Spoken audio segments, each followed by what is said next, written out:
Welcome to the Garden Angelist, where we talk about flowers, veggies, and all the best dirt. I'm Carol Michael from Indianapolis, Indiana. And I'm Dee Nash from Guthrie, Oklahoma. We call ourselves Garden Angelists because we are evangelists for gardening. We love gardening and we want you to love it too. Yes, we do. We are also authors and invite you to check out our books, including my books, Potted and Pruned, Homegrown and Handpicked, and Seeded and Sodded, my trilogy of gardening humor, and my new book, Creatures and Critters, Who's in My Garden? And my book, The 20-30-something Garden Guide and No Fuss, Down and Dirty, Gardening 101 for anyone who wants to grow stuff. You can ask for any of our books at your favorite bookstore or find them online wherever books are sold. And speaking of online, you can also find us as The Garden Angelist on Twitter, Facebook, Instagram, and occasionally Pinterest. And we'd love for you to join our Facebook group, The Garden Angelist Garden Club. Now on to this week's episode. Hello, Dee. Hello, Carol. How's your garden? My garden's growing. Mine too. You want to talk about them a little bit in our garden update? Yeah, that's what we usually do right here in this part of the podcast. We talk about our gardens. Okay. You going first or am I going first? I can go first. So our theme this week is about insects, right? Yes. And that ties into my garden update because I wanted to talk partly about my hoot owls. I don't know which kind of owl I have in the trees, but there are two owls. I never see them. But they talk to each other. And one's on my neighbor's property, which is right next to me. And then one's up the hill on someone else's property. But those two talk to each other in the early evening. And then, of course, in the early morning, they hoot also. And I just can't tell you how much I love them. And that takes us into birds. And what do birds eat in the spring? Insects. And so in my garden right now, I am getting a little bit of caterpillar insect damage on some of my plants, but it's okay. They'll come out of it. And I'm also harvesting peas, glorious peas. I have a snow pea called Avalanche, and I have a sweet pea that for the life of me didn't write down what I planted, so I don't know what it is, but it's good. It's a good one. And so we've been eating peas almost every meal. And then the other thing is this week, last weekend I went to the Myriad Gardens Festival downtown, and I bought phenomenal lavender for my potager.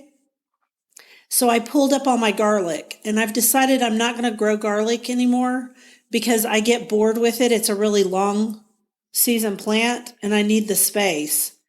So I pulled up my garlic early, which a lot of people were like, that was too early. And I said, you're right, it was. But while I was there, I also went to Marilyn Stewart's booth, and she owns Wild Things Nursery. And I got Liatris aspera to put in my meadow. And I got ironweed, one of the ironweeds for the meadow. And then I also got white-veined pipevine, which I planted in the shade. And I can't pronounce this name, so will you pronounce it for me, the Latin name? Aristolochia? I was just going to Fimbriata? Aristolochia fimbriata. Aristolochia fimbriata. I think that's right. Yeah, something like that. Anyway, it's white vein pipevine, and it attracts pipevine swallowtails. That's my garden update. Everything's growing. Very nice. And so, Dee, the first rule of harvesting garlic early is don't tell anybody. Amen, sister. I goofed up on that one because Yeah. I just did a little picture of it in my story, and it kind of freaked everyone out because they were like, wait a minute, I haven't done mine. And I was like, oh gosh, guys, I'm sorry. That's my bad. Yeah, don't tell people. Yeah, Facebook's to put your best foot forward, right? I guess so. Sometimes I'm just too honest for my own deal. Anyway, I am not going to grow garlic anymore, I've decided. That's this right now. I'm not growing it much anymore either because you're right. It does take a lot of space. And in my garden, it would be ready to harvest late June, early July. And then you would end up with that big spot. And I guess you could sneak in some green beans or something, but it's just... Cucumbers. You could do cucumbers. Maybe cucumbers here. You could grow them up on a trellis. But yeah, I think I won't. I don't know. I've grown it a lot of years, and here you would harvest it about second week of June. Right. So we're not that far apart, really. No, but here in my garden, Dee, my peas are just now blooming. I feel like that they're behind, and even though we had a cool spring, they should have been growing gangbusters. They just sat there and pouted. So they are just now blooming. So we shall see probably, I don't know, another week and a half. I might have some pea pods to pick.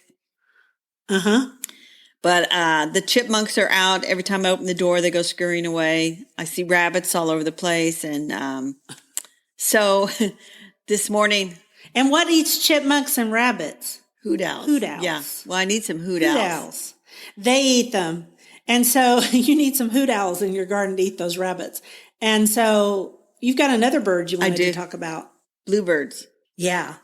Eastern bluebird. I've got 2 nesting boxes and they both have nesting bluebirds in them. And so I see those growing around the garden all over the place, which is kind of fun.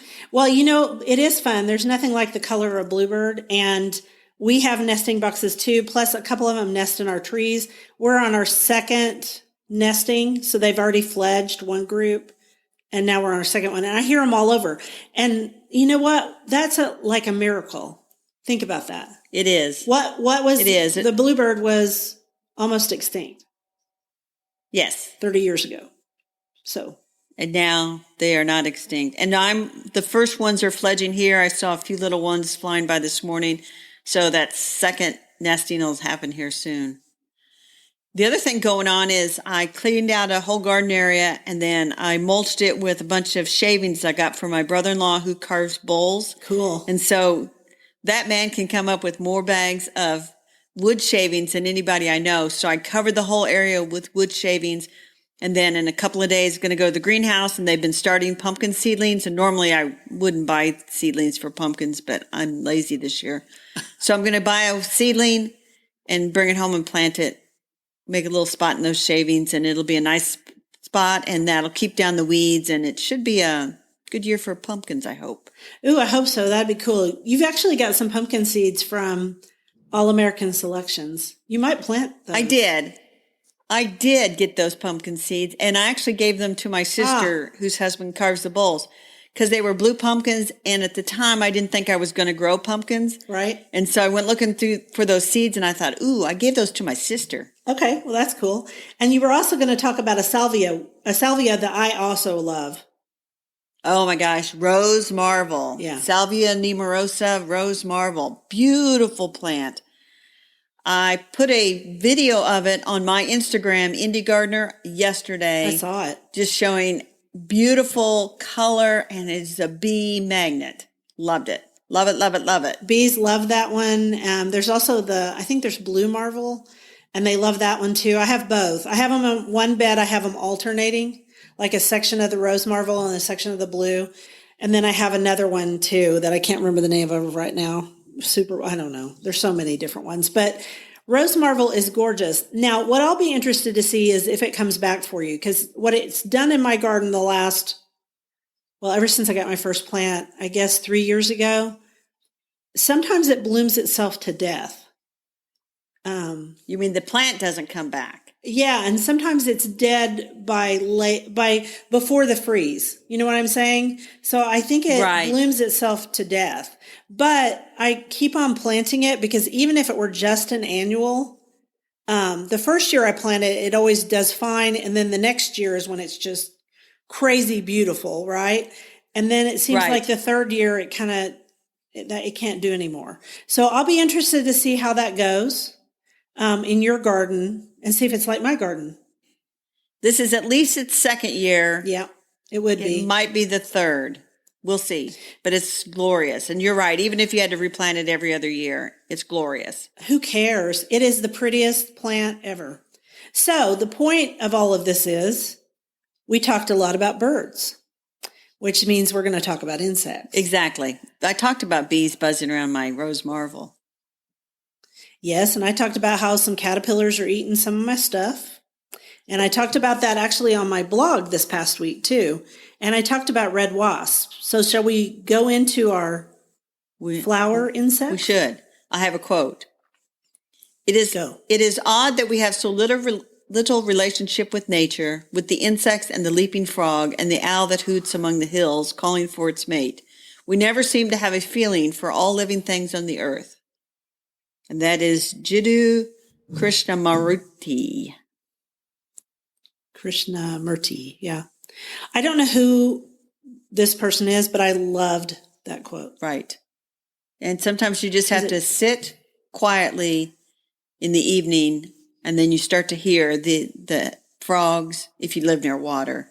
You hear owls. Even I hear owls here in the suburbs.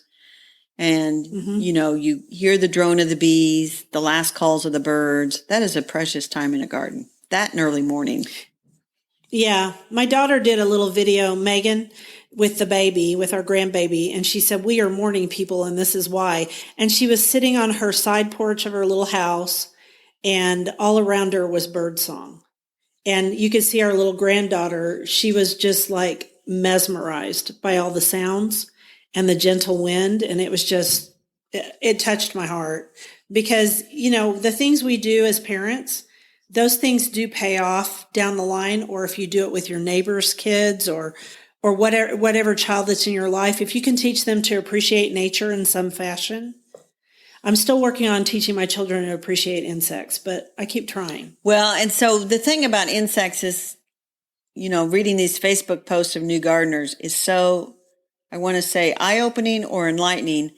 The minute they see an insect, they think this must be killed. And it's like, no, absolutely not.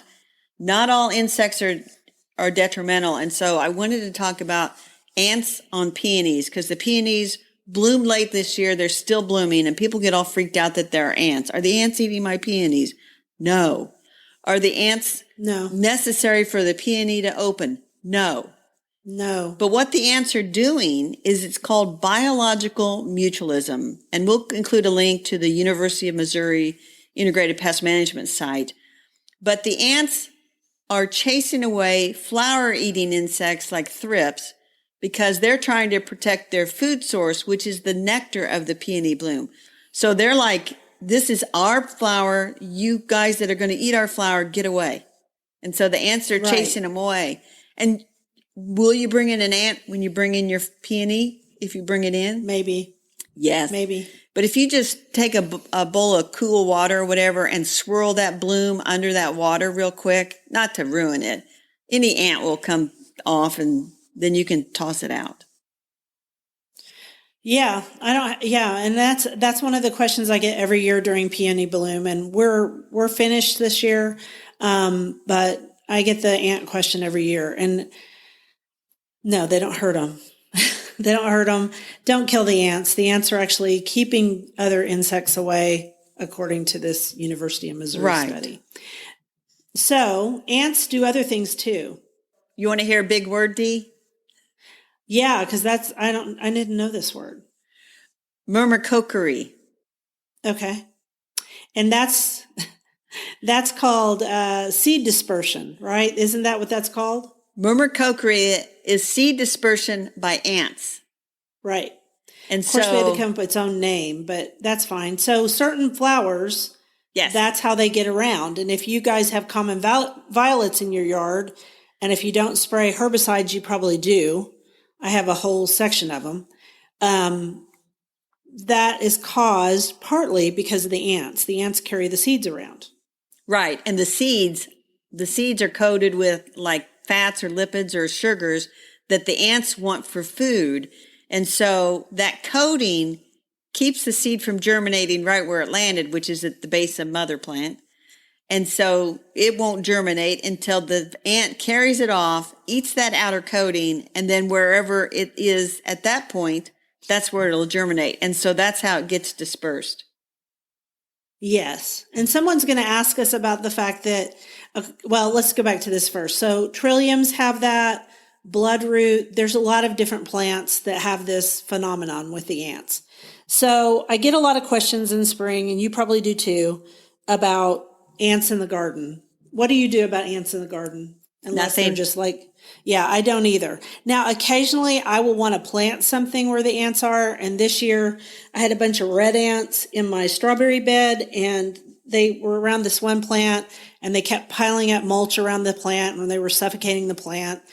And I dispersed them with some water. First, I messed up their nest 3 or 4 times, and then I sprayed water on them, and they moved their nest somewhere else, which is what I wanted them to do. Right. And I did not have to spray a pesticide on my strawberries. So a lot of times, and I tell this to a lot of my friends, the truth is water works for a lot of things. It works to get rid of aphids. I mean, you can spray soapy water too if you want, but frankly, a good blast of water will get rid of aphids. So I do that on my daylilies in the spring. It'll also make ants want to relocate. I have well water, so it's really cold. So occasionally I've sprayed it on a snake that thought it lived in my garden and didn't want me in there. And I'm not talking about poisonous snakes. This was a king snake. So water is pretty phenomenal. I have sprayed red wasps with it and said, go away. But right now I have a red wasp, and if I can catch her today on video, I will post it on my Instagram, because they hunt caterpillars voraciously. And so they're actually a friend in the garden. And I know that's hard to believe when you go near their nest and they sting you, but they're a friend for most of the year. Now, swallowtail caterpillars, they love to eat. So I actually relocate those in places, the caterpillars, not the wasps. Right. So. But you were talking about sawflies on roses, that the wasp will eat those sawflies. Yeah. Which is good. They eat everything. They eat everything that they can come in contact with. But you know what else eats insects in the spring? Birds. Birds need insects because they need protein to grow baby birds. And so while birds eat seeds and stuff in the winter and fall, the adult birds do. They need insects in the spring. If you get rid of all the insects, there you go. No birds. Which birds we have a decline on birds. So. Right. So I don't use any insecticides in my garden because I want the birds to be around. And I think I either am noticing more birds, or there are more birds, or the garden is maturing with bigger trees and more undercover and more food sources. But I've got cardinals, robins, bluebirds. I saw Baltimore Orioles the other day. I'm happy. Many kinds of sparrows. I bet you have some house. You probably have house wrens. Warning doves. Yeah, I've got all that too. And ring doves. I have a lot of different birds out here. But I'm going to tell you, when I first moved out here and we didn't have gardens, we just had the trees, we didn't have very many birds. But over the years, because the garden has matured, I mean, parts of the garden are 32 years old. So parts of my garden and I've set it all up so that there's understory areas, large trees. And we were talking last night on the deck about how tall our trees have grown. Oh, and hummingbirds. Don't forget the beautiful little hummingbirds. Yes. So I do integrated pest management in my garden, and I know you do too. And one of the things I use for grasshoppers, because grasshoppers are a huge problem in Oklahoma if we have a dry year, I spread this stuff called no-low bait, and we'll link to it. And last year their facility burned, but they're back up and running, so at least they were. And so no-low bait is great stuff. It's on wheat flakes, and it's a disease for grasshoppers. The only other thing it will kill are crickets. And if you don't want to kill a cricket, well, I haven't noticed that many crickets. They're usually around your house. So the grasshoppers, what happens is the baby grasshoppers eat the no-low bait, and then they get slow, and then the big grasshoppers eat the baby grasshoppers, which it's all disgusting and gross, but if you eat your young, well, that's the way it goes. That's disgusting and gross. It is. All right. Well, let's move on, because that's disgusting and gross, Dee. Sorry.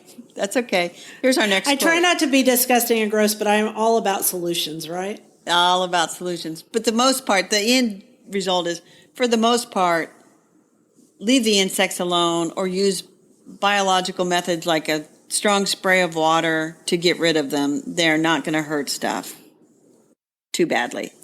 Not too badly. Occasionally you'll get an influx of stuff, but eventually your garden gets balanced. Exactly. I guess that's what we're really talking about. It gets balanced, and so you don't have to spray pesticides, because the birds and the wasps and other creatures eat the other insects. And then all of these things developed together over millennia. And so it just all gets very imbalanced. And that's a beautiful thing to see. And yes, right now I'm having a little bit of trouble on my eggplant from some caterpillars, but it's going to be fine. It's not going to hurt anything. So here's our next quote. Birds and insects are part of the ecosystem and help in pollination.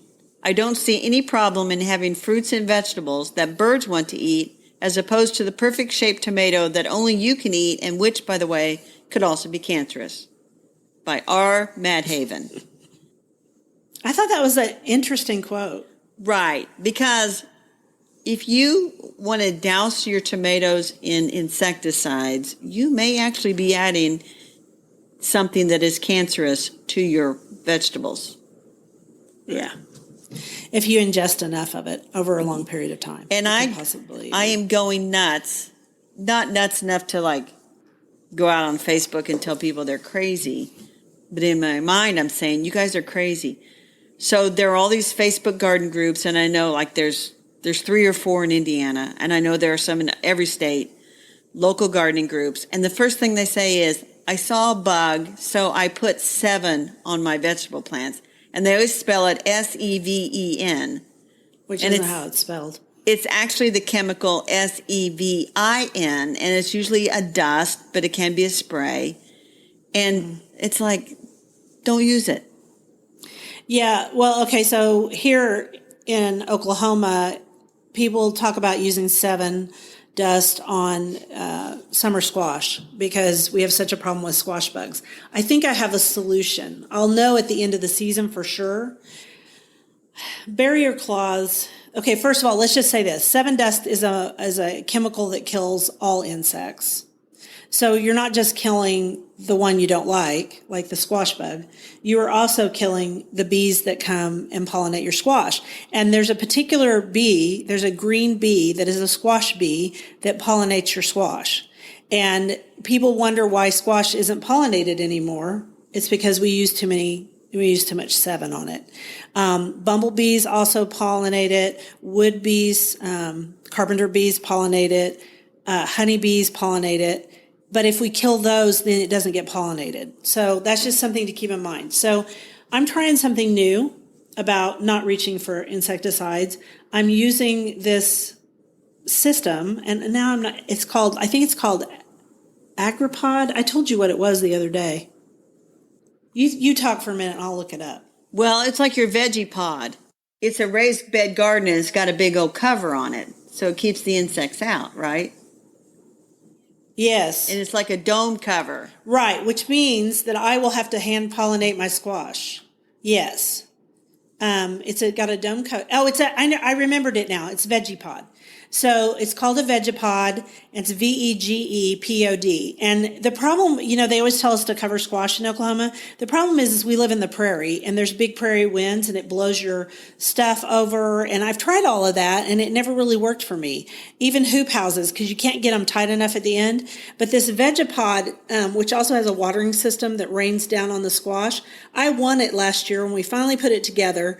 And I decided I was going to plant squash in it this year, just because I want to see if it'll repel squash bugs. And it fits pretty tight. So we're going to see if that works or if I have to put a little bit of tape on one side. Because this one side has they might be able to get in there, but it would be hard.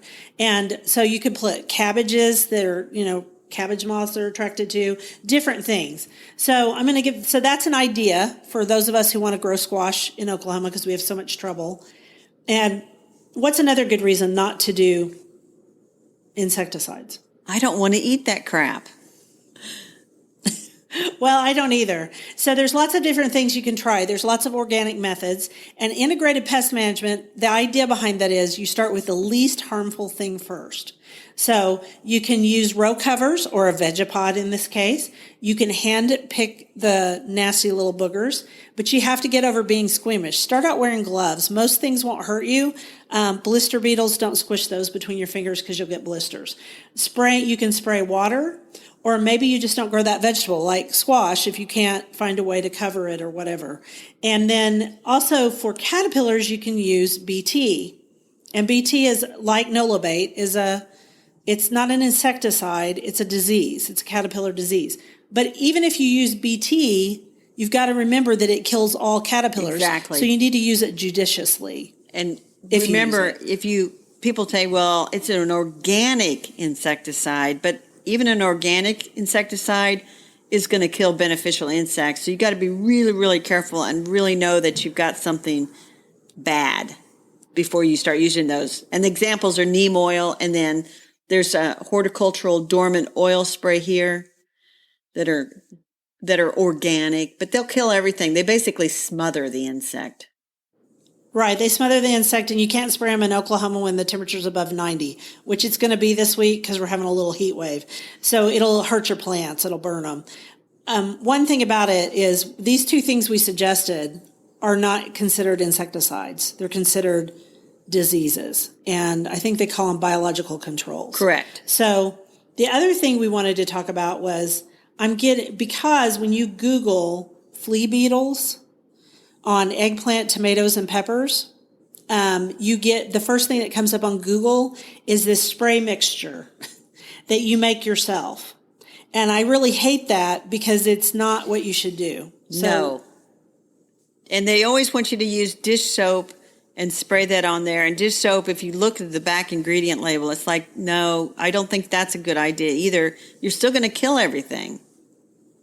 Right. I mean, there's a lot of stuff in dish soap. So if you're going to use this insecticidal soap, just go buy one that's pre-mixed. I think this remedy that I read about had alcohol in it and a bunch of other stuff too. So don't mix up your own stuff. There's enough really good organic insecticides out there that if you absolutely need one, that you can use them. Okay. And they're not that expensive, and you can order them online. So you don't have to mix your own stuff. I think that's appealing partly because people think, hey, I made this myself. But insecticidal soap doesn't have a bunch of additives. Almost always those remedies that you mix yourself have Dawn dish soap in them. Exactly. I don't know what it Almost is. always. I don't know either, but there's a lot of stuff in Dawn dish soap. Dawn dish soap, not Palm Olive, not Joy, Dawn. Yeah, they always say Dawn. I don't know why.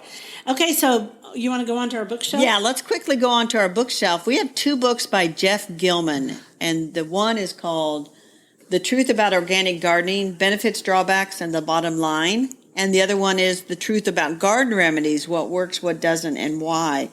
And so these are really good because Jeff is actually a professor of horticulture at the University of Minnesota.